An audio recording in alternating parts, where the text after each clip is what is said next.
But here across the state of North Carolina, we're including the whole state of North Carolina here, okay? From state line to state line. Yes. From Murphy to Manioc. Whatever you want to do.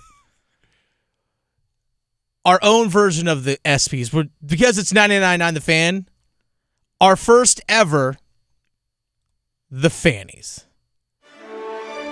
The Fan-ees have arrived. We're giving out Fan-ees to many. Walking the red carpet.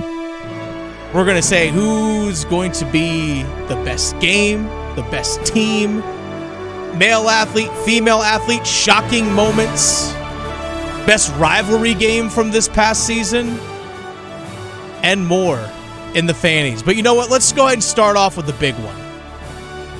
Then we're going back 365 days from today. So yes. We're looking at all last football season, the entire college basketball season, the NHL season, we really everything in between. We had to rack our brains for some of this because it's been so long since some of these moments and some of these teams we're about to mention. Okay, let's roll right into it. The best game. Lewis, your best game from the last 365 days. I'm going to take you back to, I believe it was September of last year. UNC App State. Ooh, that was week 1. It was so, yeah, because UNC played in week 0 against FAMU. Yep. And you just didn't know what this UNC team was going to be like. You know, without Sam Howell, what are they going to be doing? Blah blah blah. And then UNC beats App State 63-61. The Mountaineers scored 40 points in the fourth quarter. And it was truly, I think, one of the wildest games of college football I've seen in quite some time. Drake Maye with a modest 352 yards passing and 4 touchdowns. That's it? I know, right? That was a little bit confusing. Chase Bryce had 361 yards passing and 6 touchdowns. It was truly just a game of college football. It was why I love college football, for the absurdity of it. I felt like that game embraced the absurdity of the sport. So you and I are in agreement of the best game of this past season. I also throw in there that you mentioned App State had the 40 points in the fourth quarter. Yes.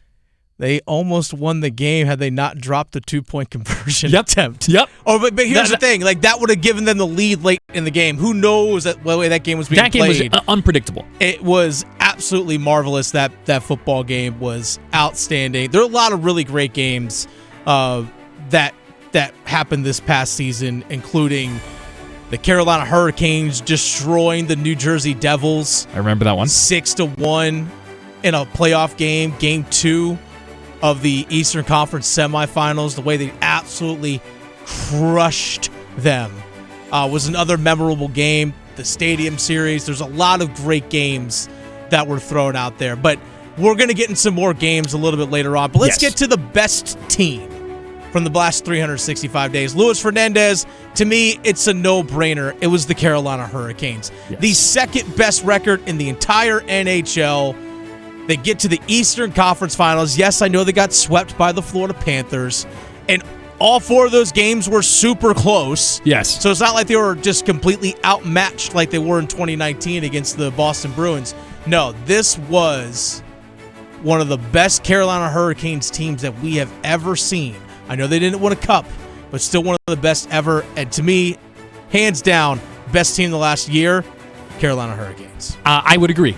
That is who I'm also giving my fanny out to. Is the Carolina Hurricanes. Yes, I'm giving my fanny to the Carolina Hurricanes. It was impressive, not just the fact that they got to the Eastern Conference Finals and played the way they did, but playing how they did with the adversity they had to deal with, the injuries and things along those lines. I thought that was incredibly impressive. To do this now 5 years in a row to go to the postseason, I think the Carolina Hurricanes are the best team in the state this year. They get that fanny. A couple of things too with just that best team in general. I think we talked a little bit about maybe UNC women's Duke basketball being an option. If UNC football didn't fall down in the stretch that they did, maybe they end up being one of those teams to tie in there.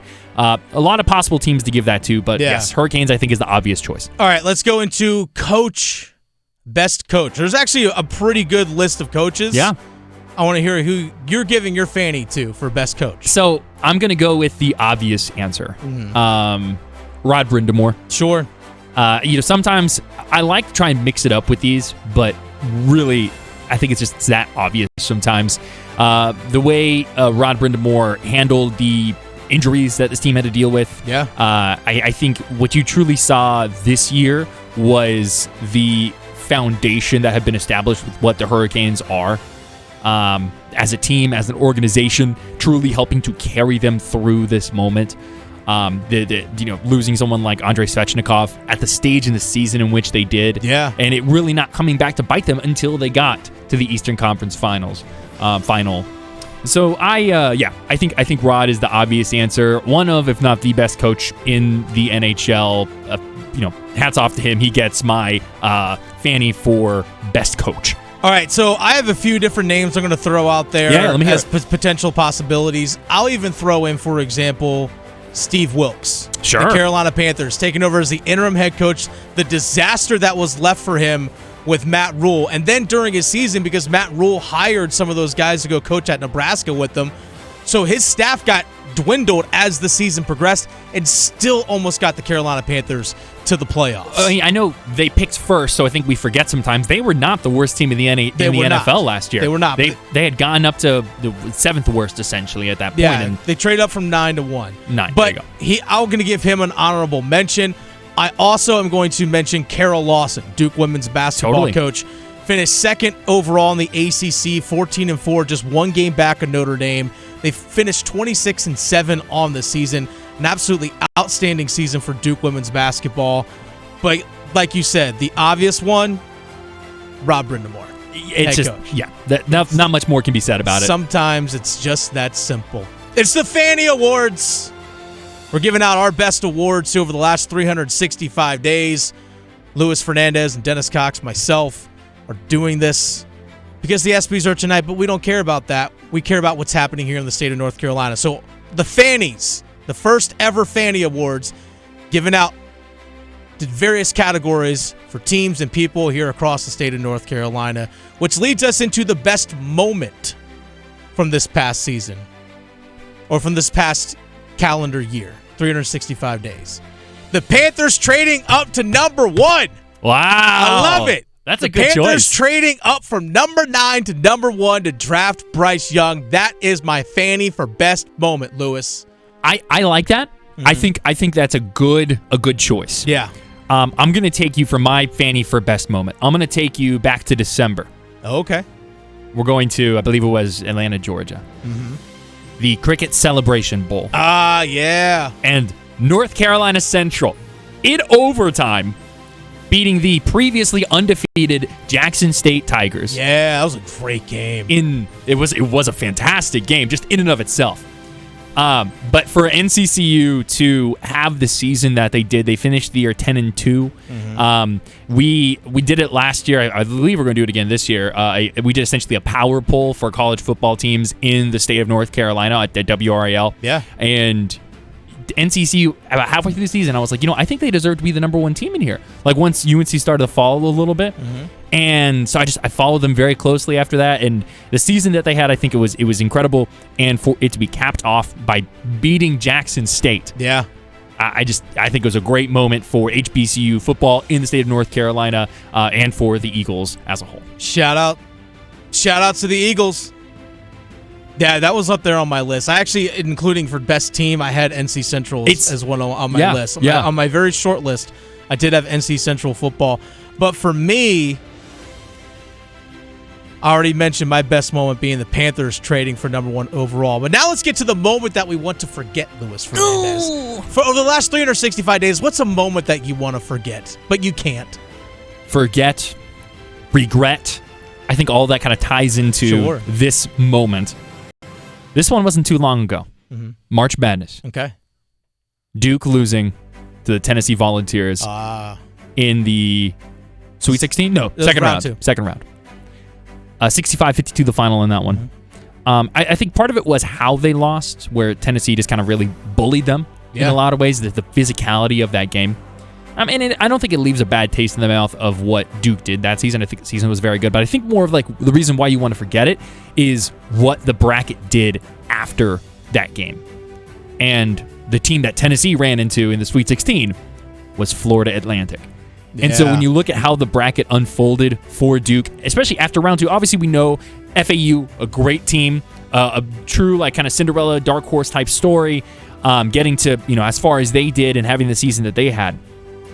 But that really lined up perfectly for Duke to make a deep run in the NCAA tournament in the first year under John Shire.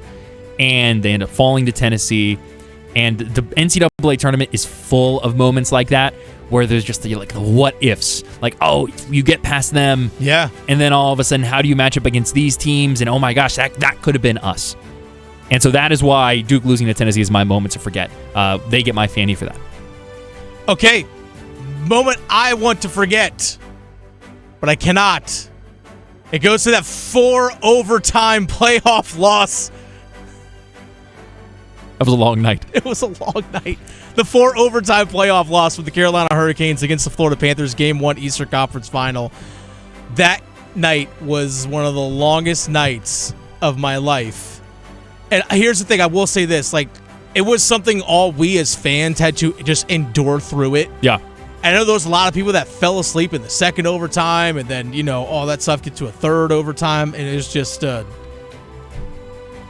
I want to forget it for the fact that they lost, but it's something also that I don't want to forget, if that makes sense. I'm always going to remember that moment, always going to remember that game. I'm always going to remember just the feeling of just exhausted, but also, even though they lost, the feeling of relief, this is finally over. Thank goodness. I wanted it to keep on going. I know. Part of me did too. And I wanted to be up till 4 in the morning. I was. That's the thing. I didn't get home till 4:15 because I had to work after. The game's over. I still have to keep working. But I will say this: one of my favorite moments, or a moment that I'll never forget after that game, I had to go down into the Florida Panthers locker room, and one of the guys walking out of the locker room going, "Thank bleeping God that's over with." I'll never forget that. Okay, let's go to the next category here of our Fan-ee Awards here. Louis Fernandez, I want you to tell me who is your male athlete of the year. So, the last 365 days, who's your male athlete of the year? Just like with the coaching category here, there was an obvious choice. Yes. I think there's also an obvious choice for male athlete. So the male athlete of the year, the Fan-ee male athlete of the year, goes to Drake Maye, UNC quarterback. What he was able to do as a freshman, as a first-year player, the stats that he was able to put up there, essentially eclipsing what was viewed as one of the greatest runs in modern UNC quarterbacking with Sam Howell, and surpassing those numbers in year 1, throwing for more yards than Sam Howell did, tying in terms of passing touchdowns, 4,321 passing yards, 38 touchdowns, 7 interceptions. The UNC as a whole fell off a little bit towards the end of the season, struggling, losing the game against Georgia Tech, all of that, sure. But Drake Maye, for the middle chunk of the season, was in that top 3 Heisman conversation with the likes of C.J. Stroud, with the likes of Caleb Williams. And the fact that now we're even having the conversation of, hey, who's going to win the Heisman this year? Who's going to be better, Caleb Williams or Drake Maye? I think that speaks volumes to what his potential is and what his capabilities are. And so that's why he is my male athlete of the year. Okay, mine, Drake Maye was on my list, but I'm going to NC Central quarterback Davius Richard. Fair, totally fair. I love this pick. Led the conference, led the MEAC in passing yards, passing touchdowns. Also one of the tops in rushing touchdowns. He had 13 rushing touchdowns as well. The Eagles had the best offense, averaging over 38 points per game this past season. They scored more than 40 points 6 times. They were really 3 impressive. times they scored 50+. Yeah. And like you mentioned a moment ago, they won the Celebration Bowl. Davius Richard, my male athlete of the year. That's a good choice. I like that. Male athlete of the year from NC Central. I like that. I am now, let's go to the female athlete of the year. My female athlete of the year, Celeste Taylor from Duke Women's Basketball. I know she transferred out.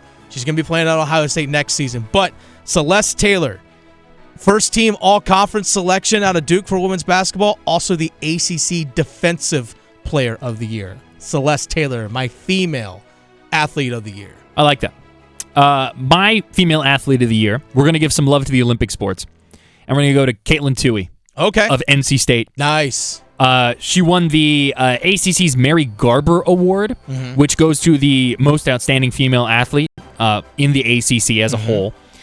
She is just UNC field hockey, correct? No, NC State track and field. Oh, NC State. My apologies. Although I did think about her too. Yes. I got mixed. She won ACC Female Athlete of the Year, the second time that's ever happened. NC State's first winner of the award since 1990. That was Julie Shea, who won that as well in 1980 and 1981. Excuse me, so in 1980.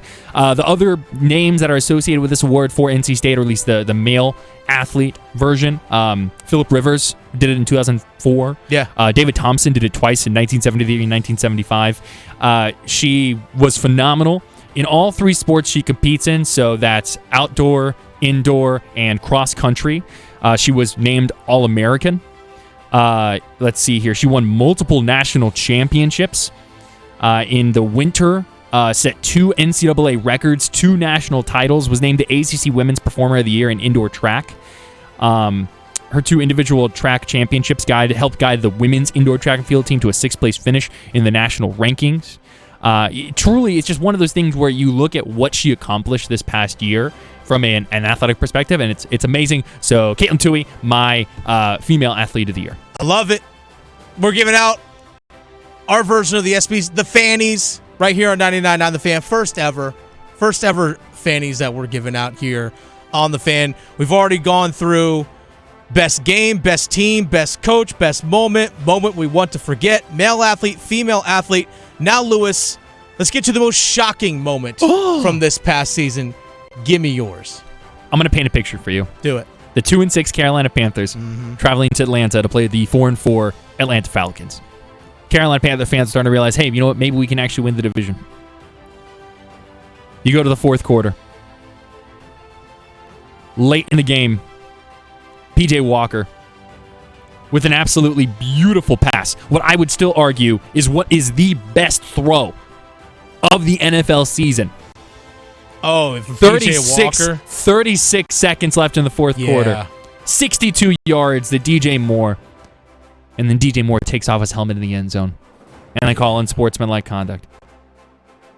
And the PAT fails. I was initially thinking about making that like moment you want to forget, but I don't want to forget it.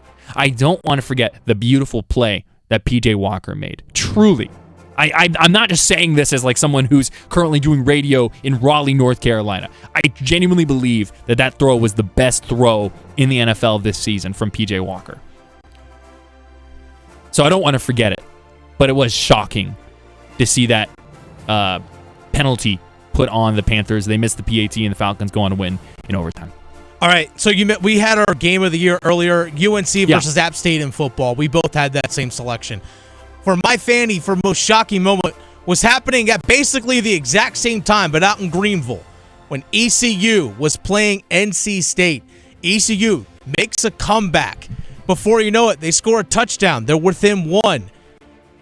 PAT attempt hits the upright and goes out. I was standing underneath that upright when it happened, and that place went like, wait, what just happened? ECU gets the ball back. They get in field goal range. And you know what?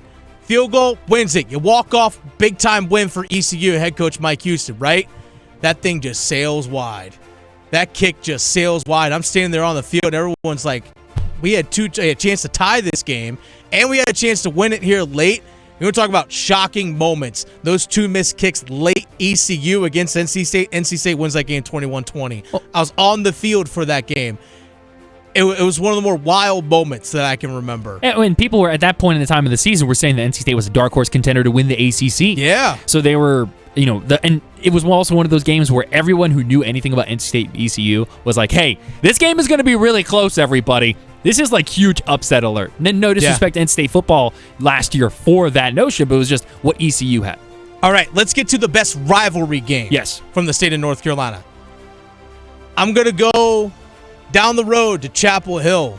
Best rivalry game I saw this season UNC football, NC State football at Kenan Memorial. Great Double game. overtime. NC State pulls off the win with Ben Finley at quarterback, 30-27 over the Tar Heels.